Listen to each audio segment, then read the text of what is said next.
بسم اللہ الرحمن الرحیم۔ السلام علیکم ورحمۃ اللہ وبرکاتہ۔ دوستو، میں ہوں حافظ محمد صادق روحانی۔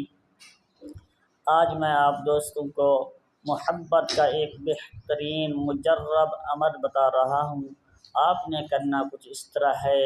بروز جمعرات بعد نماز عشاء اپنے محبوب کے نام کے اعداد کے مطابق یا لطیفو یا ودودو کو پڑھنا ہے۔ اول آخر 11 مرتبہ درود پاک، اور عمل کو پڑھتے وقت اپنے کمرے کو خوشبو سے مہکا کر رکھنا ہے۔ بات کسی سے نہیں کرنی، کسی پرسکون جگہ پر بیٹھ کر اس عمل کو کرنا ہے۔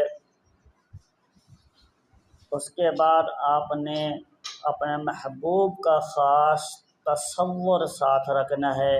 ایسے سمجھنا ہے کہ میرا محبوب